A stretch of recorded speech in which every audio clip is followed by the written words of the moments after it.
The day the Kraven battleships filled our sky, humanity learned that looking intimidating doesn't mean squat when you're staring down the barrel of absolute technological superiority.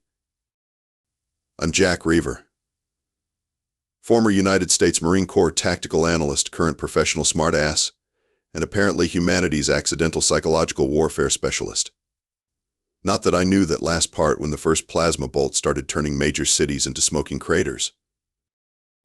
The Kraven weren't subtle. They arrived with the kind of overwhelming force that makes shock and awe look like a toddler's temper tantrum. 12 massive ships, each the size of Manhattan, positioned themselves over our major population centers. New York, Beijing, Moscow, London, nowhere was safe. Their communication was equally charming: total surrender or total extinction.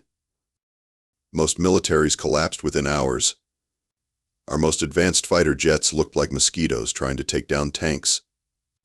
Our most powerful missiles? Equivalent to throwing pebbles at a hurricane. The Kraven technological gap wasn't just a gap. It was a chasm so wide you could drop every human engineering achievement into it and never hear it hit bottom. But here's the thing about humans that the Kraven completely miscalculated: we don't do defeated. During my last military assignment, I'd specialized in enemy psychological profiling. Not just tracking troop movements or analyzing weapon systems, but understanding the fundamental psychological breaking points of hostile forces. It was a skill set that made most of my colleagues roll their eyes. Soft science, they'd call it. Right up until it became our only remaining weapon. The initial invasion reports were brutally one-sided. The Kraven ground forces moved with mechanical precision, their biomechanical exoskeletons rendering our weapons laughably ineffective. They communicated in a series of clicks and harmonic tones that our translators could barely parse. What became immediately clear was their fundamental belief in hierarchical domination. For the Kraven, warfare was a mathematical equation. Superior technology plus superior firepower equaled guaranteed victory. They had spreadsheets and probability models that predicted human resistance would crumble within 72 hours. Spoiler alert, they were about to get a masterclass in why human psychology doesn't follow predictable algorithms. Admiral Elena Rodriguez was the first military leader who realized we couldn't win through conventional means. I was brought in as a consultant, my previous work on psychological warfare suddenly looking less like an academic curiosity and more like our last, desperate lifeline. "Reever," she'd said, looking at me with a mixture of desperation and hope, "we need to turn their strength into a weakness." The Kraven had methodically conquered 17 planetary systems before reaching Earth. Their military doctrine was built on absolute certainty, on the premise that technological superiority guaranteed psychological submission. They saw fear as a quantifiable variable, something that could be mathematically calculated and controlled.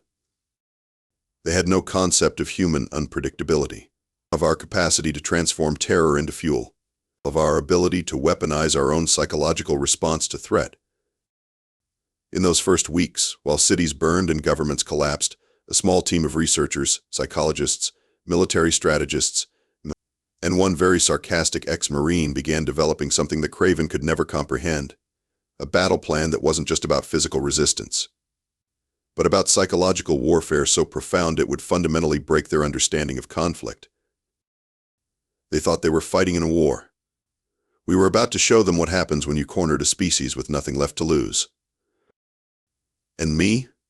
I was going to enjoy every single moment of proving them wrong. Our first breakthrough came from the most unexpected place: internet memes and human cultural artifacts. Dr. Marcus Klein, our lead psychological warfare strategist, had this wild theory. "They don't understand context," he'd explain, frantically mapping out diagrams that looked like a conspiracy theorist's fever dream. "The Kraven process information linearly. They have no concept of irony, sarcasm, or intentional psychological misdirection." Our initial test was almost absurd in its simplicity. We began broadcasting a carefully curated mix of human media that would make absolutely no sense to a species evolved from purely logical computational beings. Old sitcom laugh tracks, dadaist art, viral videos of cats doing literally nothing, conspiracy theory documentaries, punk rock, abstract poetry. The Kraven communication networks went into complete algorithmic meltdown. Their first response was clinical. Communication patterns indicate systemic psychological breakdown, their global transmission declared. They genuinely believed they were witnessing the final stages of a civilization's mental collapse. What they didn't understand was that we were just getting started. Admiral Rodriguez called me into a briefing that felt more like a comedy writing session than a military strategy meeting. "We're going to gaslight an entire alien civilization," she said, with the kind of straight face that would make poker players weep. Our psychological warfare team started developing what we called cognitive dissonance protocols. Essentially, we were going to make the Kraven question their entire understanding of warfare, communication, and resistance. We discovered their first major weakness during the siege of Mumbai. The Kraven ground forces had been systematically destroying infrastructure, expecting total capitulation. Instead, survivors began performing what could only be described as elaborate street theater. People dressed in ridiculous costumes dancing in the ruins, children creating art from debris, musicians playing instruments made from broken technology. The Kraven communication logs showed complete confusion. Their tactical algorithms couldn't process what they were seeing.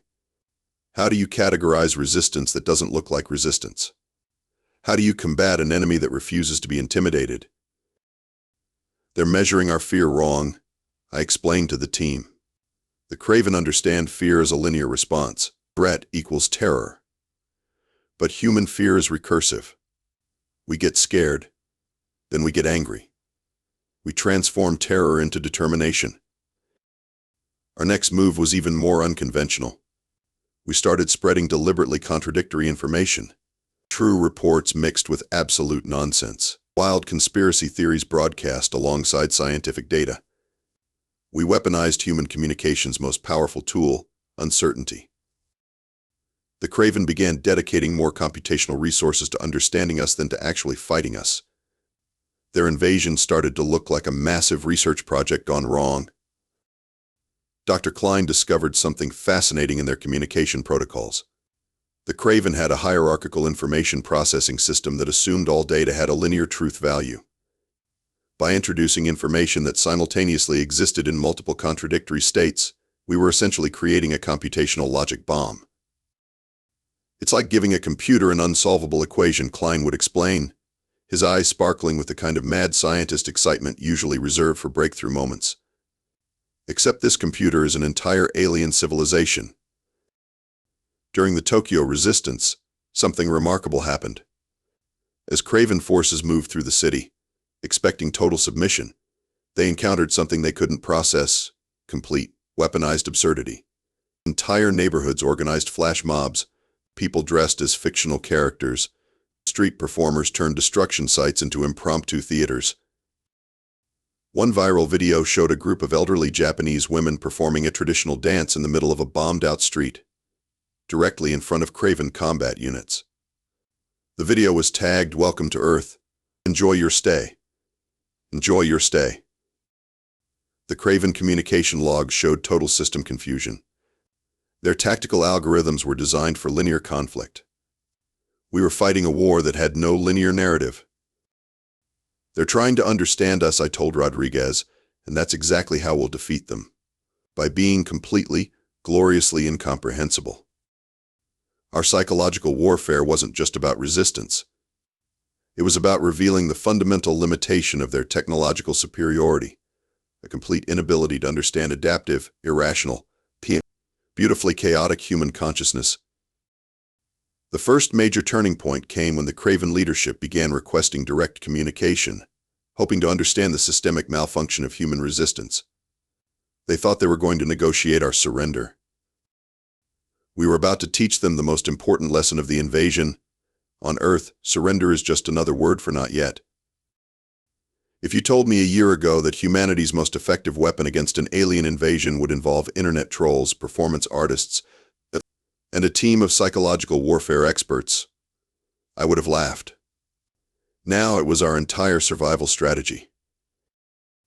Our new training facility looked less like a military base and more like a bizarre combination of a comedy club, a psychiatric ward, and a quantum physics lab.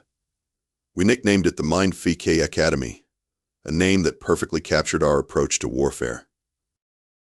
Dr. Klein had developed what he called the Chaos Doctrine, a training program designed to systematically break down traditional combat thinking and rebuild it around psychological manipulation. Our recruits weren't just soldiers anymore. They were psychological operatives, trained to weaponize human unpredictability. Think of yourselves as walking cognitive dissonance, Klein would tell the trainees. Your job is to make absolutely no sense whatsoever. The training was brutal. Recruits underwent psychological conditioning that would make CIA interrogation techniques look like a kindergarten timeout. We taught them to weaponize every human quirk, every cultural idiosyncrasy. Improv comedy became a mandatory training module. So did abstract art, conspiracy theory construction, and the ability to maintain a completely straight face while saying the most absolutely ridiculous things imaginable. One exercise involved sending teams into simulation scenarios where they had to completely derail logical combat protocols. Extra points were awarded for creativity that bordered on pure absurdity. I watched one team defeat a simulated Kraven squad by performing an elaborate musical number about tax accounting while simultaneously hacking their communication networks. This is not normal warfare, Admiral Rodriguez would say, watching the training exercises with a mixture of pride and barely contained hysteria. This is psychological jiu-jitsu. Our intelligence team had been meticulously analyzing every scrap of Kraven communication. We discovered their hierarchical system was fundamentally incapable of processing information that didn't follow strict logical progressions. They had no concept of humor, irony, or intentional misdirection. So we weaponized exactly that. We developed what we called narrative disruption protocols, essentially ways to introduce so much cognitive chaos that their computational systems would essentially short-circuit trying to process human communication.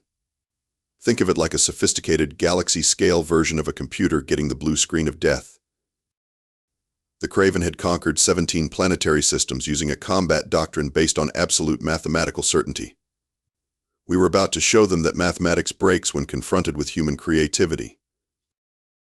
Our most promising recruits came from the most unexpected backgrounds: comedians, performance artists, internet meme creators, conspiracy theorists, people who had spent their entire lives existing in the liminal spaces between reality and absurdity. They weren't just soldiers. They were psychological warfare artists.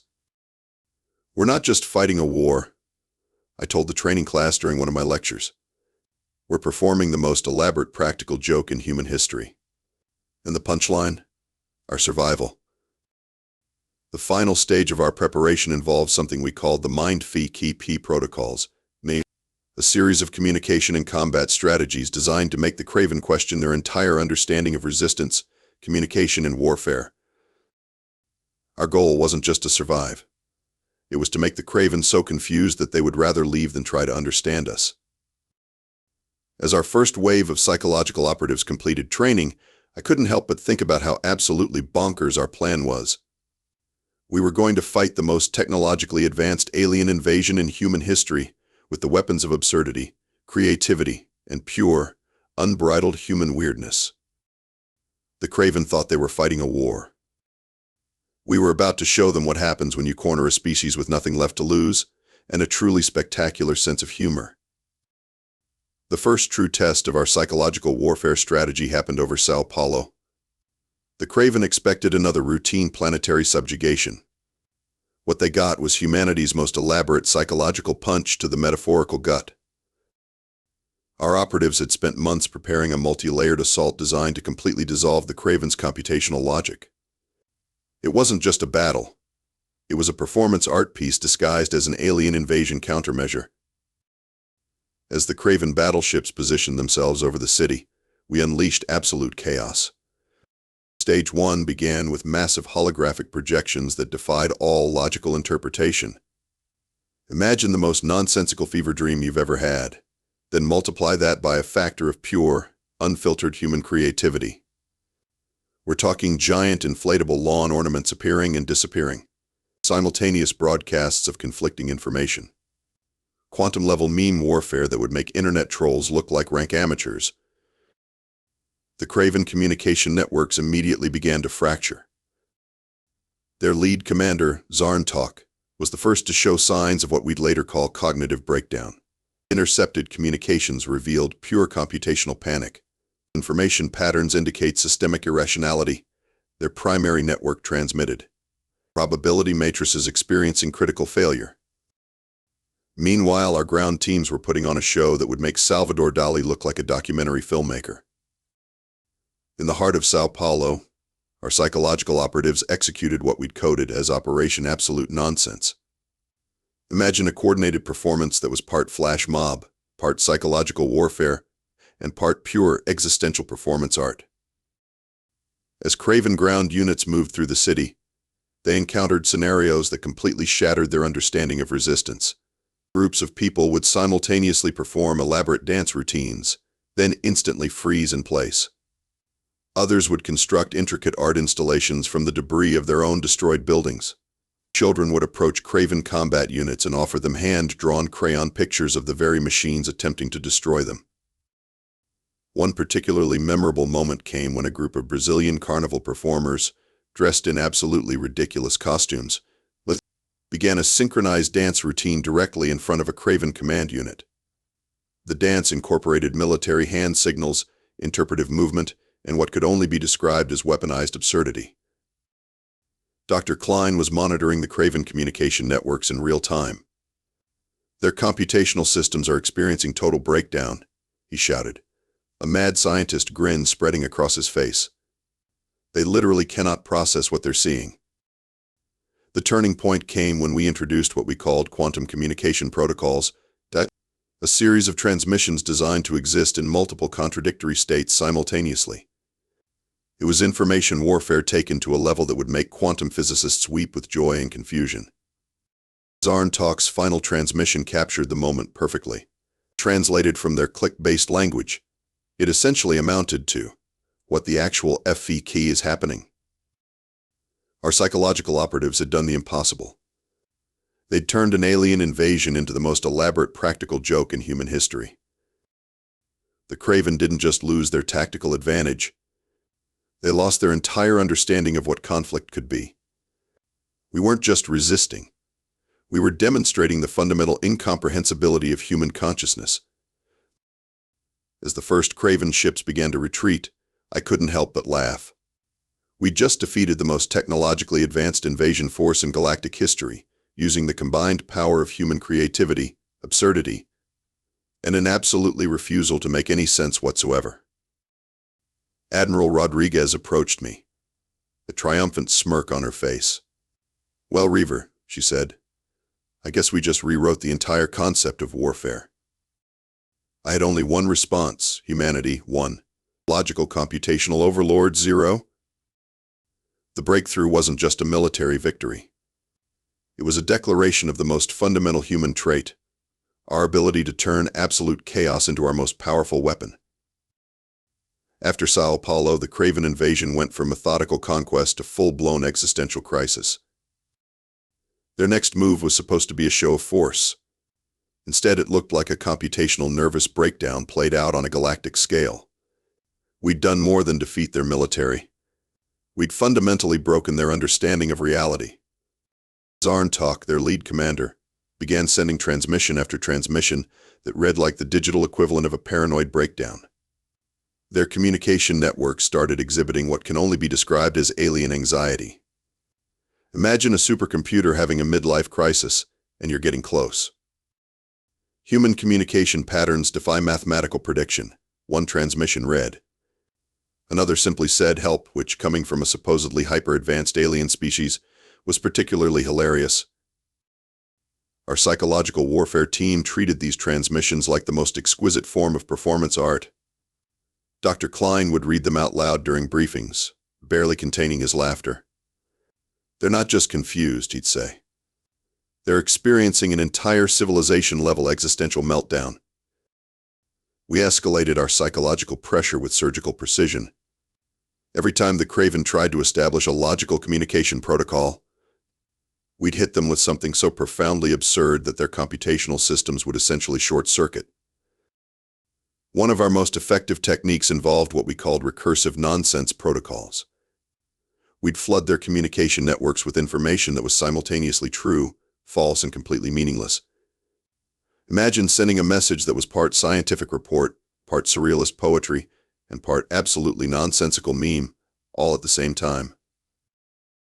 The Kraven ground units started exhibiting what our psychologists could only describe as technological panic. They'd approach human settlements, ready for combat, only to find entire communities engaged in activities that defied all logical interpretation. One report described a Kraven combat unit encountering a group of elementary school children performing an elaborate interpretive dance about quantum mechanics. Another detailed a situation where a group of senior citizens had turned a potential combat zone into an impromptu knitting circle. "We're not just fighting them," Admiral Rodriguez noted during one briefing. "We're therapeutically destroying their entire understanding of conflict." Zarn-Tok's communications became increasingly desperate. Their once precise, mathematically perfect language devolved into what could only be described as an alien temper tantrum. Intercepted transmissions showed their leadership arguing about the fundamental nature of human resistance. "They are not following expected resistance protocols," one transmission read. Another simply said, "Why are they dancing?" The dark comedy of their mental collapse was beyond anything we could have initially imagined. We were watching an entire alien civilization have a collective nervous breakdown, and we were doing it with the kind of weaponized creativity that could only come from humanity. Our psychological operatives were having the time of their lives. They'd turn potential combat zones into performance art installations. They'd respond to alien communication attempts with elaborate mime routines. They'd create entire fake cultural narratives that would send Kraven intelligence teams down the most elaborate rabbit holes imaginable. As their invasion began to crumble, the Kraven started doing something we never expected. They began trying to understand us, not defeat us. Not conquer us, just understand us. Which of course was exactly our plan all along. They thought warfare was about mathematical precision, I told Dr. Klein. We just showed them that the most powerful weapon is the ability to be completely, gloriously incomprehensible. The final confrontation was approaching, and the Kraven had no idea what was coming. Humanity was about to teach them the most important lesson of their existence. Sometimes, the most terrifying thing in the universe is a species that refuses to make sense. The final battle wasn't a battle in any traditional sense. It was an absolute masterpiece of psychological warfare that would be studied by military strategists for generations, assuming we survived to write those studies. Zarn-Tok made one last desperate attempt at a conventional invasion, concentrating their entire remaining fleet over our primary command center in Geneva. They thought they were going to deliver a knockout punch. Instead, they walked into the most elaborate psychological trap in galactic history. Our preparation was months in the making. Every single human on the planet was about to become a psychological warfare operative. As the Kraven ships positioned themselves, we unleashed absolute chaos. Global communication networks simultaneously broadcast every possible type of human expression. Classical music mixed with death metal. Scientific lectures overlapped with stand-up comedy routines. Mathematical equations transformed into interpretive dance performances. The Kraven communication networks began to fragment in real time. Our psychological operatives had prepared what we called the Total Narrative Dissolution Protocol, a coordinated effort to completely break the Kraven's ability to process information. Buildings became canvases. Streets transformed into performance spaces. Every human became a walking, talking piece of psychological warfare. In New York, entire city blocks performed synchronized dance routines that incorporated military hand signals and abstract art. In Tokyo, a group of office workers turned their financial district into an elaborate mime performance that simultaneously mocked and celebrated human bureaucracy. In Rio de Janeiro, carnival performers created living sculptures that were part art installation, part military strategy. Zarn-Tok's final transmission was a masterpiece of computational despair. Translated, it essentially said, "We surrender. We cannot understand. Please make it stop." The physical combat was almost an afterthought. Their ships, designed for mathematical precision, couldn't process the absolute nonsense we were broadcasting. Targeting systems failed. Communication networks collapsed. An entire alien invasion force was defeated by humanity's most powerful weapon, our ability to be completely, gloriously unpredictable. Dr. Klein was practically dancing with joy as we watched the Kraven fleet begin its retreat. "We didn't just defeat them," he shouted. "We broke their entire understanding of conflict." Admiral Rodriguez just looked at me and smiled. Humanity won. Logical computational overlords 0. In the aftermath, the global response was exactly what you'd expect from humans. Instead of solemn victory celebrations, we threw the most elaborate, ridiculous party in human history. Cities became living art installations. People dressed in the most absurd costumes imaginable. We turned our near extinction into the most elaborate inside joke in galactic history. The Kraven left behind communication logs that would become the most studied documents in extraterrestrial linguistics. Entire academic fields would be created just to understand how a supposedly inferior species managed to completely dissolve the most advanced invasion force in galactic history. Our combat legacy was simple: never underestimate a species that can turn absolute chaos into its most powerful weapon. As for me, I'm just glad we proved that sometimes the most terrifying thing in the universe is a human with an unlimited imagination and absolutely no desire to make sense.